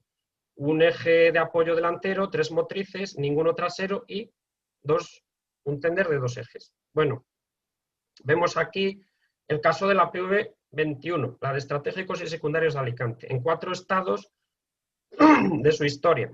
En 3 de ellos ya abandonada, arriba a la izquierda en Ponferrada, abajo también, pero fuera de la nave en la que estuvo guardada durante mucho tiempo, y al abandonar las instalaciones de Ponferrada cuando inició todo el proceso urbanístico actual, se llevó al lavadero de Villablino, donde estaba junto con una locomotora de ancho de vía minera, antes de que se inaugurara el Museo del Ferrocarril de Ponferrada, y tal cual estaba allí, se llevó al Museo del Ferrocarril, que es su estado actual, que es la fotografía de abajo a la derecha, en la que se pintó, pero afortunadamente se conserva en su estado original. No recibió ninguna actuación profunda, como por ejemplo las otras que recibieron los trabajos de los talleres Mecalper. Ya que tenemos una de las 4 de Villaodriz, la PV21, cuando todavía estaba en uso, en las instalaciones de Ponferrada. Esta locomotora, como la PV21, estaban bastante limitadas en cuanto a sus características técnicas, eran poco potentes y les faltan varios elementos que tenían las locomotoras de línea. Por ejemplo, el compresor que hemos visto para producir aire no tenían freno para el tren, se dedicaban a maniobras, entonces iban para adelante y para atrás con el tren sin frenar. Si acaso y si hiciera falta, iban pues, los guardafrenos en el propio tren, pero bueno, para maniobras a escasa velocidad y por Ponferrada no haría falta. Tampoco tienen, bueno, pues aquí sin embargo sí que tiene el agujero de la dinamo, en algún momento lo tuvo. Y vemos, por ejemplo, aquí la tapa de aquí abajo de una distribución plana, que habíamos hablado cuando estaban las distribuciones.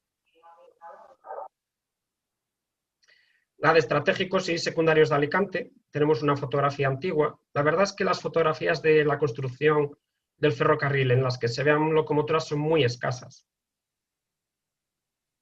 Aquí tenemos otra de las de maquinista terrestre y marítima en la estación de Villablino, cuando se encontraba ya a punto de rematar su construcción. Vemos que el edificio ya está completo.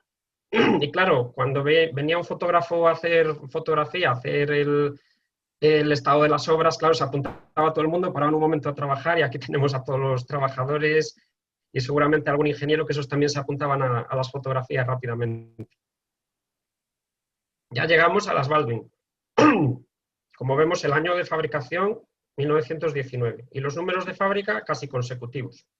De las 10, tenemos la inmensa fortuna de que se conserven las 10, en mejor o peor estado, pero se conservan. Tiene el Ponferrada Villablino una peculiaridad para nuestra fortuna, que es que al apartarse las locomotoras de vapor con la llegada del diésel en los años 80, 81 con las Krupp, 81, 82 con las Macosas, las locomotoras de vapor que se dejaban de usar, no todas porque las últimas se usaron hasta el 89, en vez de desguazarse, que es lo que hacían todos los ferrocarriles del mundo, pues se apartaban. Como había sitio, pues se dejaron allí en Ponferrada, abandonadas, y algunas de hecho allí siguen, ¿no? Pero bueno, afortunadamente hemos conservado varias que hemos restaurado, se han restaurado y se exponen. Pues cualquiera de las 10 locomotoras, incluso las que están en peor estado en la placa, son recuperables incluso para su funcionamiento. Tenemos, por ejemplo, la 3, Marqués de Aldama, en el Museo del Ferrocarril de Ponferrada, que es la que hemos visto seccionada. Antes tenía dudas porque al principio estaba numerada como 4, pero bueno, después le cambiaron la placa. La que está seccionada en Ponferrada es la 3, Marqués de Aldama. Y la 5, que también está detrás de ella, esa está entera. Esas dos en el Museo del Ferrocarril. Luego están en el Pongo N, bueno, ya sabéis que ahora no es Museo Nacional de la Energía, que es la Fábrica de Luz, pero bueno. Tenemos una, que es la número 8, en la Fábrica de Luz, y la 9, que la tenemos ya expuesta, pero claro, está el museo cerrado en la parte de la central térmica de Compostilla 1. Tenemos otra más conservada, que la quieren poner a andar desde hace tiempo, pero bueno, por lo menos está en buen uso y expuesta, en Mallorca, a cargo del Ferrocaib, la Fundación para los Ferrocarriles, la de Cultura Ferrocarriles de la isla de Mallorca. Bueno, todas ellas, como veis, tienen nombre. La mayoría de los nombres son del primer Consejo de Administración, incluso de hombres que favorecieron en su momento la creación de este ferrocarril. Francisco Cambó, por ejemplo, sabéis que es el ministro de Fomento de aquella época, que no, o sea, duró unos meses en el cargo, pero fue el que favoreció con sus leyes la creación, el empuje que necesitó el Ponferrada Villablino para hacerse en menos de un año. Y luego los demás, el conde de los Gaitanes fue presidente de la MSP, etc. Los demás eran accionistas. Y bueno, Ponferrada, Wagner y Villablino. Ponferrada y Villablino, evidentemente, son las ciudades. Wagner se refiere al coto Wagner, que era la parte siderúrgica de la MSP, la parte extractiva del hierro. La siderúrgica, como sabemos, se pretendía hacer en Ponferrada, en los terrenos que hoy ocupa la Rosaleda, y que realmente no se llegó a construir nunca. Estas son las Baldwin. Esta es la 6, precisamente la Landaluce, que está ahora conservada en Mallorca. Podemos ver cómo le brilla la campana, por ejemplo. Y tenemos la misma, la 6 a la derecha, allí ya restaurada. Ellos decidieron pintarle la zona verde en recuerdo a las locomotoras que tuvieron ellos allí en la isla mallorquina. Aquí en Ponferrada nunca tuvieron esos colores. Aquí rojo para las zonas inferiores, el blanco para el bandaje de las ruedas, y el verde, ellos lo pintaron ahí, esa es la zona del agua. Las Baldwin son locomotoras tender. En la parte de detrás de la cabina tienen la zona de la carbonera, y en los laterales de la caldera tienen la zona del agua, la zona de acopio de agua. Mira, aquí podemos ver, por ejemplo, el rodaje. 1-3-1. Tiene un apoyo delantero, un apoyo trasero y 3 ejes motrices. La fotografía de la izquierda es la número 3, como habíamos dicho, en el Museo del Ferrocarril. Y aquí estoy fijándome que no tiene número, que fue el periodo de transición entre que fue 4 y luego se renumeró a la 3. Este es el estado de la PV8, la que se encuentra hoy en día en el Museo de la Energía de Ponferrada, antes de su restauración. Como veis, ya estaba en un estado bastante lamentable y la vemos magnífica restaurada en el Museo de la Energía. Todas las que quedan en la placa podrían sufrir el mismo destino. Pero bueno, poco a poco. El traslado de la 8, cuando se metió al Museo de la Energía, y luego tenemos a la derecha la 9, la que está en el N central.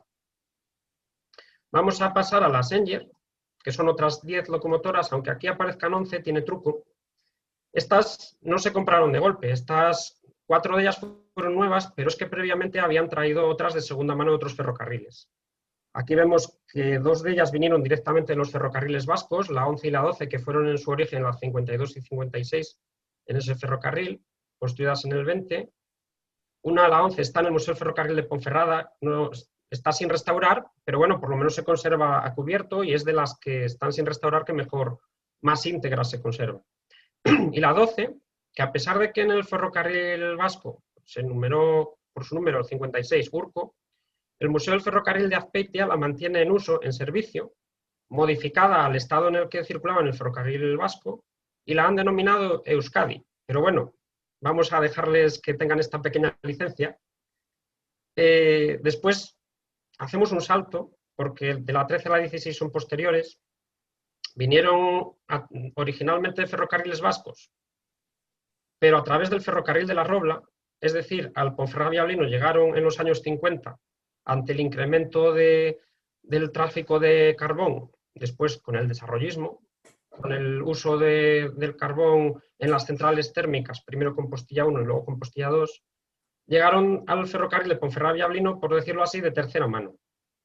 Incluso se solicitaron a Macosa en Valencia la construcción de otras 4 nuevas, copiadas a las anteriores de los ferrocarriles vascongados. Son todas idénticas, salvo leves diferencias en detalles. Vamos a verlos ahora en alguna fotografía. Y luego otras 2, la 31 y la 32. La 31 todas la conocemos, que también se encuentra en el Museo del Ferrocarril de Ponferrada en la actualidad, que es la que se ha restaurado más profundamente para que pueda funcionar en el Ponferrada-Villablino como tren turístico histórico. Ahora mismo es la única que se ha encendido, de hecho, en 3 o 4 ocasiones en el Museo del Ferrocarril en estos últimos años, pero es que existió también la 32. El problema de la 32 es que funcionó muy poco tiempo. Se utilizó su caldera para rotar entre las calderas de las otras locomotoras, finalmente como caldera estacionaria, al final desguazada. Es la única que se desguazó de todas las carros del Ponferrada-Villablino, por eso se conoce menos. La 31 se numeró por separado de las otras, que van consecutivas del 11 al 19, porque tienen menor potencia que ellas. Y de hecho, por esa característica, se utilizó preferentemente para arrastre del tren correo, que pesa mucho menos que cualquiera de los carboneros de la línea. Estas vienen de otro ferrocarril, no vienen de los ferrocarriles vascos. Aquí tenemos la 19 y otra que no se le ve el numerín, no sé si pone 12. Bueno, por sus formas podría ser una de los ferrocarriles vascos. La 19 se encuentra en el Museo del Ferrocarril. También, al igual que la PV21, se encuentra en el estado exacto en el que dejó de prestar servicio. No recibió intervención posterior ninguna, que no es que desvirtuara, pero sí es que la restauración en Mecalper se hizo con materiales nuevos, entonces las chapas que estaban podridas y demás se sustituyeron por chapa nueva, o por piezas nuevas, o se decoraron de otra manera, y entonces, digamos, por pura y genuina, tenemos la 19. Las otras están muy bien restauradas, pero no están exactamente como circulaban en sus periodos de servicio. Aquí tenemos la 31 en distintos estados. Por ejemplo, cuando estaba en servicio, en la parte izquierda, cuando estuvo apartada en una de las naves Cocherón de Cubillos del Sil, cuando la tuvo Vitorino en su terreno cerca de León, custodiada hasta que se trasladó al Museo del Ferrocarril, y su estado actual, en el Museo del Ferrocarril, en la parte central de la nave de locomotoras, de la lonja.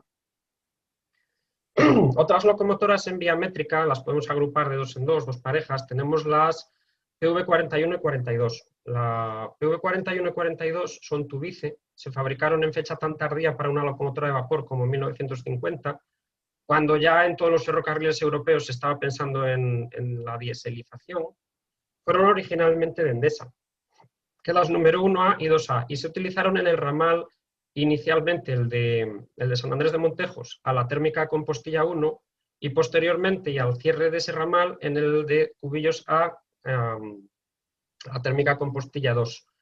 las acabó adquiriendo la MSP y las numeró PV41 y 42. La 41 se conserva en el Museo del Ferrocarril y la 42 se desguazó ya hace mucho tiempo y se sirvió para piezas, para repuestos de la 41. Ambas tenían nombres relacionados con los primeros tiempos de Endesa, Esteban Terradas y Diego Mayoral. Y luego otras dos Kraus, 182 y 183, que son también procedentes de los ferrocarriles vascongados, también del fabricante Kraus, también con nombre Landaco y Malzaga, de allí en el ferrocarril de Euskadi. Llegadas al Ponferrada-Villablino, estas no se renumeraron. Estas siguieron teniendo el número 182 y 183, como vemos en la fotografía. Lo mismo, también se utilizaron preferentemente en maniobras por su pequeño tamaño y escasa potencia. Y estas también eran locomotoras tender, como podemos ver que tienen también los tanques laterales de agua y detrás de la cabina la zona del acopio de carbón. Estas dos también se desguazaron en fecha temprana. Y luego nos salimos quizá un poco de hoy, que estábamos con las locomotoras del Ponferrada-Villablino. ¿Por qué no decir que la MSP también tenía locomotoras de vía ancha, pero no ponía PV, ponía MSP? Tanto nos da porque realmente es el mismo ferrocarril, ¿no? Entonces en Ponferrada teníamos otras 6 locomotoras, de la 51 a la 55 y otra que se denominó 2. La 51 se conserva en el Museo del Ferrocarril, la 52 fue la que se alquiló a Cementos Cosmos ya hace un montón de años y acabó en el Museo de Padrón, que luego desde hace 2 o 3 años, ya no recuerdo bien, vino otra vez de vuelta a los problemas que tiene el Museo de Padrón, de Camino José Cela, vino otra vez a custodiarse aquí en el Museo del Ferrocarril de Ponferrada y por eso con 1895 como año de fabricación, es ahora mismo la locomotora más antigua que se conserva en este museo.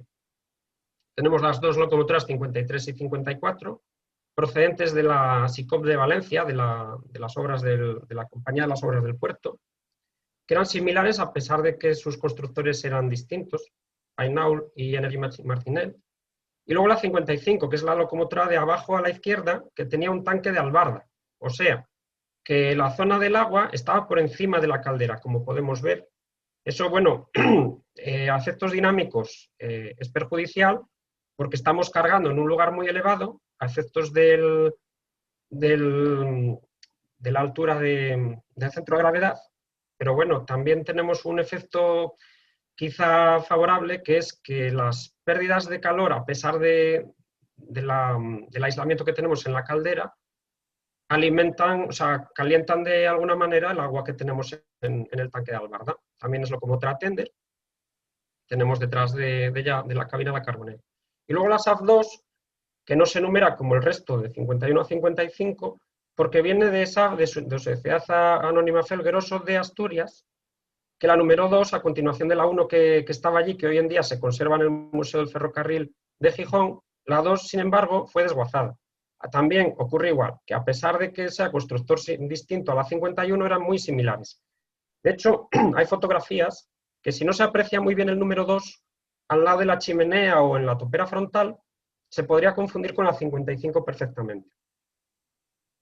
Y luego, lo que ya no nos vamos a meter es con la inmensidad de locomotoras en explotaciones mineras, porque había un montón y cada una de su padre y de su madre. Vamos a hacer solo un ejemplo, que es la pequeña locomotora que existe en el centro comercial La Máquina de Ponferrada. Y esta, bueno, pues se desconoce gran parte de su historia, pero bueno, se sabe que trabajó en la zona de la escombrera de carbón de la térmica. Y luego la parte de la fotografía de la derecha, una de tantas locomotoras. Esta, por ejemplo, es similar, si no la misma, a la que circuló, a la que se expone en la piscina del Carbachón, ahí al lado de Villablín. Bueno, pues yo creo que podemos ir rematando por aquí. Os dejo aquí 2 direcciones, que son la del blog, en la que mes tras mes trato de poner una píldora de información sobre el Ponferrada-Villablino, de distinta temática. Este mes de febrero hemos alcanzado el artículo número 100, que ya son. Y luego también os dejo la dirección de la asociación, de la Asociación Cultural Ferroviaria Berciana, donde podéis ver nuestras actividades, este año y el año pasado, evidentemente casi nulas, por temas todos conocidos del COVID. Pero bueno, que os animo a que si os interesa el ferrocarril, y queréis colaborar o participar en las actividades que solemos hacer, que se anuncian tanto en nuestro Facebook como en esta página web, pues os animo a que os hagáis socios. Y a partir de aquí, todo vuestro.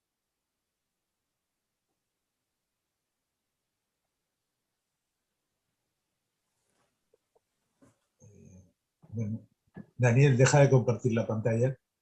A ver si sé cómo se hace. Arriba, arriba. Deja de. Aquí está. Sí. Bueno, ahora el que quiera hacer una pregunta o bien la puede hacer a través de un chat o que levante la mano dando ahí en la parte de abajo de la barra reacciones. Vale, a ver qué tenemos por aquí.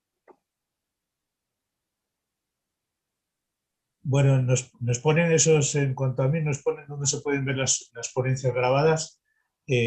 Bueno, se pueden, si se va a YouTube, se busca el canal y se pone Universidad Popular de la Ciana, ahí nos aparecen todas las charlas grabadas.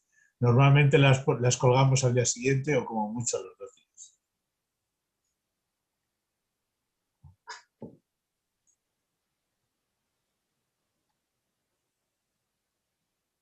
Ánimo, que yo no muerdo. Ya veo que lo habéis sentido todo muy bien, pero bueno, yo si queréis preguntar cualquier cosa, aquí hay tiempo todavía.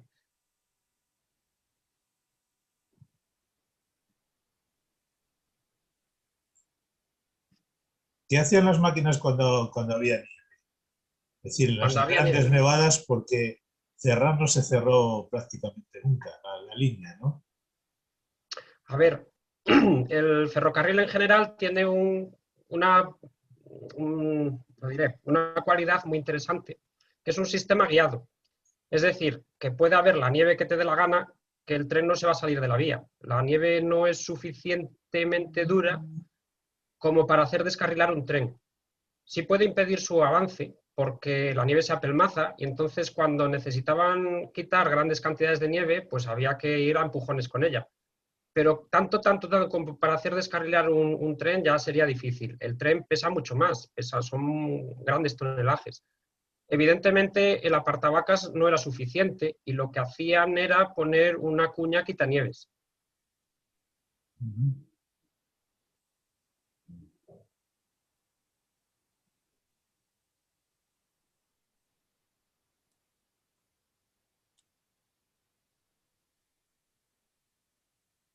Desanima.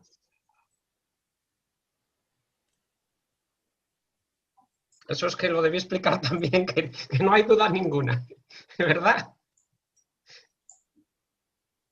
Bueno, por lo menos decidme algunos si os ha gustado la forma de exponer el tema, porque es que realmente este es un tema complejo, porque quien quiere aprender a conducir una locomotora a vapor, a ver, evidentemente de forma profesional no, porque hoy en día no hay trenes de vapor, pero a nivel aficionado, un curso para aprender a conducir locomotoras de vapor que puede dar hoy en día, por ejemplo, el Museo Vasco del Ferrocarril o alguno que incluso se ha hecho en el Museo del Ferrocarril de Asturias, tiene mínimo una semana de duración.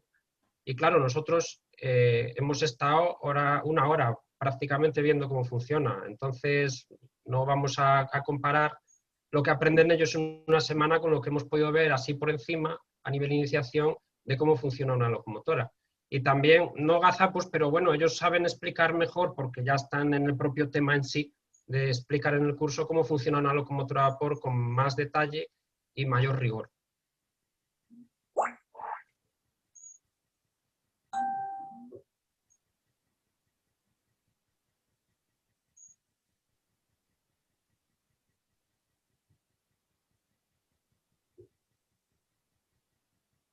Muchas gracias, Javier. José Ramón, tienes la palabra.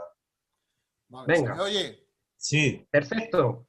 Bien, yo primero agradecerte porque has lanzado un chorro de conocimientos técnicos impresionantes que para aquellos que lo único que hacemos cuando vemos una máquina de esas es levantar la manita y decir adiós, no nos imaginamos lo complejo que es, la demostración de que el ingenio humano, pues cómo ha llegado a poder utilizar las fuerzas naturales y reconducirlas, y que el amigo Watt, pues qué cosas más interesantes pudo desarrollar. yo más que el aparato técnico que simplemente me he quedado pues anonadado con todo esto, quería preguntarte un poco el enlace con el presente hoy, ¿no? Veo que mantienes un blog del ferrocarril y tal, y hasta donde tú sabes, creo que hay deseos de volverlo a poner en marcha, etcétera, etcétera. Y sí que me gustaría que nos contaras un poquito cómo van las cosas, qué progresos se han hecho. Me han dicho que creo que puede llegar ya hasta Páramo del Sil, la conexión con esa empresa restauradora de máquinas que, además de dar trabajo y ser una base industrial, también está en ello. Los proyectos de turismo que creo que están asociados a ello. Si puedes hablarnos un poquito más, actualizarnos, eso pues me gustaría, y sobre todo darte las gracias por lo mucho que hemos aprendido. Gracias a vosotros. A ver, evidentemente es un chorreo de información que quizás así de primeras sea difícil de asimilar, pero aunque no soy yo muy partidario de quedar para siempre ahí clavado en el YouTube, sí que es bueno de que si alguien queda con duda o algo, pues puede volver a ver la presentación en cualquier momento. Incluso sobre algún tema concreto puede buscar más información a partir del término de búsqueda. Evidentemente, información sobre vapor hay una barbaridad en Internet, la que se quiera y más. Sobre el tema del estado actual del proyecto Ponfeblino, a ver, yo siempre digo que este proyecto, aunque lleve muchísimos años en espera o en gestación, digámoslo así, la verdad es que ha pasado por dos épocas muy diferentes. En la primera, recordemos que no se pudo hacer nada, porque digamos que estábamos en una casa de alquiler, que el dueño era la Junta de Castilla y León, de la vía, de la casa, y estaba utilizándolo un inquilino que era la MSP. Entonces, claro, si en una casa hay un inquilino, que vaya otro inquilino a tocar las narices entre medias es muy complicado, y más sabiendo todos cómo funcionaba la MSP. Entonces, en aquel momento se intentó, pero no fue posible. Se intentó que fuera simultáneo la utilización turística del ferrocarril con la habitual carbonera, que era de lunes a viernes. El sábado y el domingo se utilizaban de mantenimiento de la línea. Se podría utilizar los sábados y los domingos para la circulación de trenes turísticos, pero era complejo. Entonces se tuvo que esperar, desgraciadamente, al tiempo actual en el que el carbón en general ha desaparecido como actividad económica, para que justo en ese momento, sin perder nada de patrimonio, y mucho ya se ha perdido, poder utilizar la vía y el patrimonio que nos queda para hacer ese complejo que es un proyecto global, turístico, histórico, en el que el ferrocarril es tan solo un elemento más. El tren turístico o histórico tiene los dos nombres, lo digo porque, claro, puede circular un tren turístico que sea moderno y simplemente comunique a los viajeros de un sitio a otro, y histórico es el que ya utilizamos trenes antiguos como, por ejemplo, la PV31. Eso sería una locomotora histórica en uso turístico. Es un punto de partida de un proyecto más global que incluiría pues, otros museos, otros destinos, otra actividad lúdica de senderismo, rutas, etcétera, que ya se está preparando y que lo incluye el propio consorcio. ¿Qué pasa? Que el proyecto, o sea, la parte administrativa ha sido muy compleja, porque ya no tenemos un casero y un inquilino. Tenemos un casero y un inquilino que ha tenido muchos problemas, no por impagos, porque ha dejado de usarla, pero se ha marchado. Nos ha dejado la casa, pues eso, no sé, hay que limpiarla, por decirlo así. Ya sabemos que hay daños en las vías. ¿Quién se ocupa de esos daños? O sea, le hacemos que se ocupe de los daños de los derrumbes y demás el anterior inquilino, que ya no usa esa línea, el actual propietario. Estamos decidiendo si la línea pasa a ser gestión o propiedad de los ayuntamientos vía el consorcio, si la mantiene la Junta de Castilla y León, etcétera. Son distintos escenarios que se están valorando. Eso es muy complejo y muy lento, no solo porque la administración en este país en general vaya a velocidad de tortuga, sino porque este caso en concreto es complejo en sí. Sin embargo, en los últimos años hemos visto grandes avances. Estamos viendo que en Villablino se ha creado empleo y está una empresa haciendo trabajos como las locomotoras francesas que estuvieron arreglando el año pasado. Están haciendo ahora proyectos de innovación, de investigación y desarrollo, y tienen planteados otros al margen del propio uso turístico del Ponferrada Villablino. Entonces, cuando se está trabajando en ello, ¿no? Entonces, cuando se vaya clarificando sin dejar de trabajar, pues podremos ver pronto, más pronto que tarde, un uso turístico histórico del ferrocarril. Pero claro, que es cosa compleja. Entonces el primero en desesperarse soy yo, ¿no? Pero también es necesario pedir un poco de paciencia a todo el mundo. Gracias. Veo aquí en el chat una pregunta de los cursos de maquinistas. La voy a contestar. En principio no hace falta tener conocimiento previo. Yo no he hecho ninguno de los dos cursos. Lo mío es un poco raro porque conozco algo de vapor, algo, muy modestamente. Yo hice una especie de curso sin curso en el Museo del Ferrocarril de Asturias, pero sé que los cursos que organiza el Museo del Ferrocarril de Gijón y el de Azpeitia tiene más recorrido porque lo hacen todos los veranos, no hace falta tener ningún conocimiento previo. Evidentemente, a estos cursos se apunta gente con interés en el ferrocarril y por inercia, por su afición, algún conocimiento tiene, pero no es necesario, desde luego.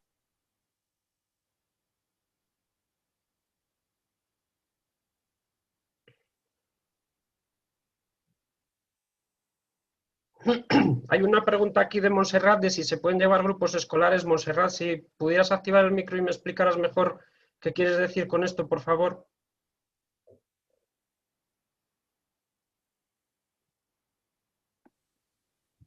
¿Ahora? Sí, ahora, perfecto, dime. Me refiero a si se pueden organizar charlas como las que tú has dado, pero a un nivel muy sencillito para niños de escuela.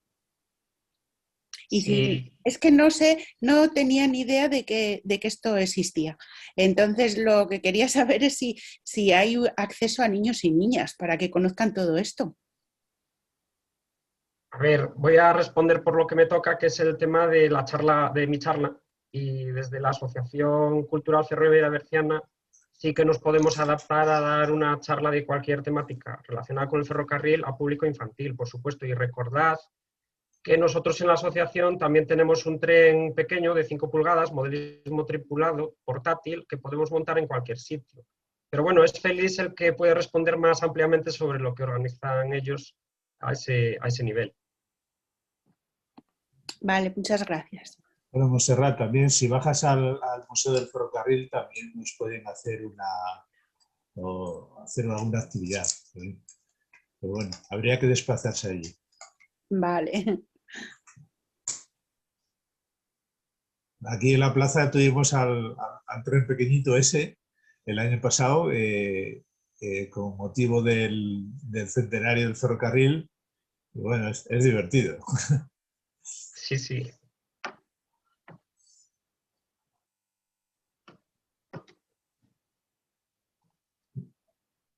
Bueno, pues Daniel, si nadie se anima a preguntar, pues vamos a dar por concluida la charla. Y esperamos verte pronto por Villablino también. Bueno, pues cuando se pueda, ya sabemos cómo está todo esto. ¿Qué más quisiera yo que ir a hacer fotos ahora que se viene la primavera, ir a hacer fotos y a investigar para seguir haciendo artículos del blog? Pero bueno, poco a poco, con paciencia. Bueno, pues muchas gracias a todos y bueno, hasta el próximo lunes. Pues muchas gracias a todos también por asistir.